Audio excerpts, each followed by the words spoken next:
Scam ఎక్కడా జరగలేదని చెబుతున్నారు. సరే, ఇది రాజకీయ అంశంగా చూసి లోకేష్ గారు మీరు చర్చకు వస్తారా జగన్మోహన్ రెడ్డి గారు అని క్వశ్చన్ చేస్తున్నారు. మీకు అన్యాయం జరిగిందని అంటున్నారు కదా, మీరు చర్చకు వెళ్ళడానికి సిద్ధంగా ఉన్నారా ఒకవేళ అవకాశం వస్తే లోకేష్ గారితో? ప్యానల్ మెంబర్స్ మొదటగా నమస్కారం అండి. నమస్తే అండి. తప్పకుండా మేము స్వాగతిస్తున్నామండి. ఆయన జగన్మోహన్ రెడ్డి గారిని చర్చికి రమ్మని పిలవడం కాదు, మేము పిలుస్తున్నాం. ఓకే, మేమే ఒకవేళ నిజంగానే చిత్తశుద్ధి ఉంటే, మొరాలిటీ ఉంటే మేమే పిలుస్తాం. మేమే పిలుస్తున్నాం, మేమే ఒక వేదిక ఏర్పాటు చేస్తాం.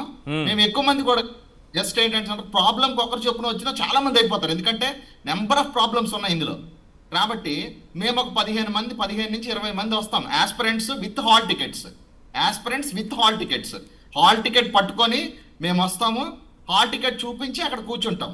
నేను డైరెక్ట్ ఒక ప్రశ్న అడుగుతాను.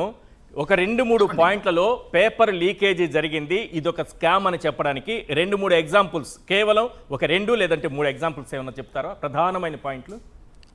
పేపర్ లీక్ అవ్వలేదు అని చెప్పడానికి ఏమైనా నిజంగానే ప్రూఫ్స్ ఉన్నాడు అని కరెక్ట్ గా చెప్పడానికి వాళ్ళ దగ్గర ఏం లేవు. ఎందుకంటే నవీన్ అనే ఎవరైతే ఉన్నారో మీరు ఇప్పుడు చూపించినట్టు, ఆయన సోషల్ స్టడీస్ లో అసలు ఎగ్జామ్ రాసి ఉద్యోగం సంపాదించుకోవడానికి సంవత్సరాల తరబడి కష్టపడుతున్నారు ఆస్పిరెంట్స్. సింగిల్ అటెంప్ట్ లో ఆయన ఫస్ట్ ర్యాంక్ వచ్చింది. సింగిల్ అటెంప్ట్ లో వచ్చింది ఫస్ట్ ర్యాంక్. ఎన్నో సంవత్సరాలుగా కింద మీద పడి కష్టపడుతూ సోషల్ ఎగ్జామ్ రాసి సోషల్ స్టడీస్ ఎగ్జామ్ రాయడం అంత సులభం కాదు, చాలా కష్టం. అలాంటి కష్టమైన పేపర్ని చాలా సింపుల్గా ఆయన ఫస్ట్ ర్యాంక్ కోట్ చేశాడు. ఒకటి. ఇకపోతే ఏంటంటే ఎవరైతే ఫస్ట్ ర్యాంక్ స్కోర్ చేశాడో ఆయన, నేను చెప్తున్నాను ఏంటంటే లాట్ ఆఫ్ కోచింగ్ సెంటర్స్ తో అటాచ్మెంట్ ఉంది. ఎందుకంటే ఎస్సీఆర్టీ మెంబర్స్ ఇందులో ఇన్వాల్వ్ అయి ఉన్నారు. 100% ఎస్సీఆర్టీ మెంబర్స్ ఇందులో ఇన్వాల్వ్ అయి ఉన్నారు. ఎస్సీఆర్టీ మెంబర్స్ ఎవరైతే ఇన్వాల్వ్ అయి ఉన్నారో వాళ్ళందరికీ కోచింగ్ సెంటర్స్ తో కనెక్షన్ ఉన్నాయి.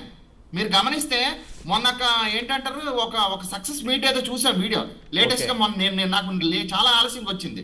అందులో ఎస్సీఆర్టీ మెంబర్స్ కొంతమంది పాల్గొన్నట్టుగా కనిపిస్తుంది. ఓకే, సక్సెస్ మీట్ లో కోచింగ్ సెంటర్ ఎస్సీఆర్టీ మెంబర్స్ కి ఏంటండి సంబంధం? కోచింగ్ సెంటర్లతో ఏం లింక్ సార్ వీళ్ళకి? ఇప్పుడు జరుగుతున్న దేశం మొత్తం మీద జరుగుతున్నది అదే కదా. కోచింగ్ సెంటర్లు లాభపడటానికి పేపర్ లీకేజీలు జరుగుతున్నాయి.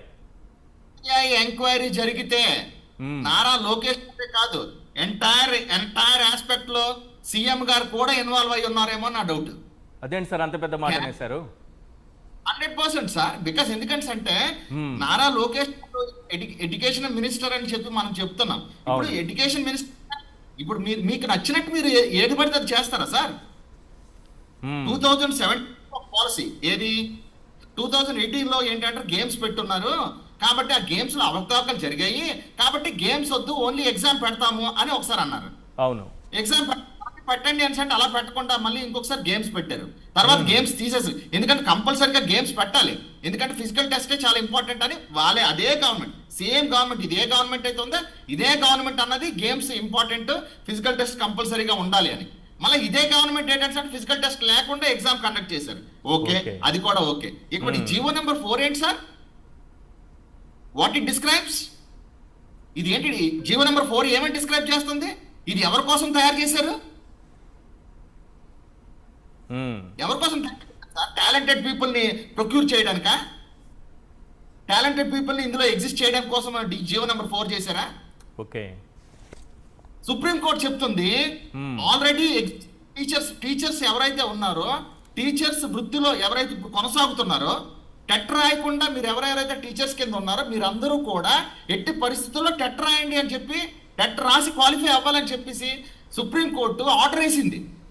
ఆర్డర్ వేస్తే ఇప్పుడు అందరూ టెట్ కి అప్లై చేసుకున్నారు. టీచర్స్ ఎవరైతే ఉన్నారో డిఎస్సి రాసి డిఎస్సిలో క్వాలిఫై అయిన టీచర్స్ ప్రతి ఒక్కరు. స్పోర్ట్స్ కోటాలో టెట్ డిఎస్సి లేకుండా డైరెక్ట్ నియామకాలు జరిగిపోయాయి ఇక్కడ.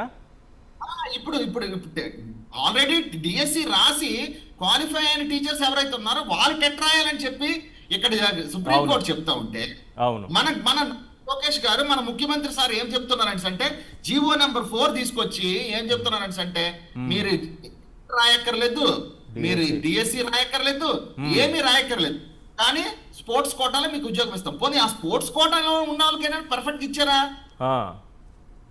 స్పోర్ట్స్ కోటాలో ఉన్న వాళ్ళకి ఇప్పుడు ఫర్ ఎగ్జాంపుల్ నేను స్పోర్ట్స్ కోటాలో ఉన్నానండి, స్పోర్ట్స్ కోటాలో ఉంటే ద హైయెస్ట్ మెడల్స్ నేను సంపాదించాను అనుకోండి, వారికి ఇవ్వచ్చు.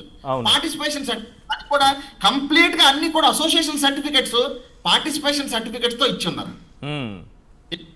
ఒక స్పోర్ట్స్ కోటాలో జాబ్ ఇవ్వాలని అంటే మీరు ఒక స్పోర్ట్స్ కోటాకి సంబంధించిన ఒక సర్టిఫికెట్ సబ్మిట్ చేస్తే కాదు, దానికి సంబంధించిన సపోర్టింగ్ సర్టిఫికెట్ ఒకటి పెట్టాలి. అంటే బికాస్ ఎందుకంటే ఫర్ ఎగ్జాంపుల్ నేను ఇప్పుడు నేషనల్లో ఒక సర్టిఫికెట్ నేను పెట్టున్నాను అనుకోండి, నేషనల్లో నేను ఆడాను, నేషనల్లో నేను పార్టిసిపేట్ చేశాను అనుకోండి, స్టేట్ లెవెల్లో నేను మెడల్ కొట్టిన సర్టిఫికెట్ దానికి సపోర్టింగ్ పెట్టాలి సేమ్ గేమ్ లో. ఎక్కడ పెట్టున్నారు అక్కడ? నేను అందుకే అంటున్నాను 100% నిజంగా నీతి నిబద్ధత ఉంటే ఎంక్వైరీ కాదు. నేనేం చెప్తున్నాను సార్, మేము అందరం తప్పకుండా వస్తాం. మీరు ఏదైతే సవాల్ మేము సవాల్ చేస్తున్నాం, మీరు చేయడం కాదు, మేమే చేస్తున్నాం. We are ready for the enquiry.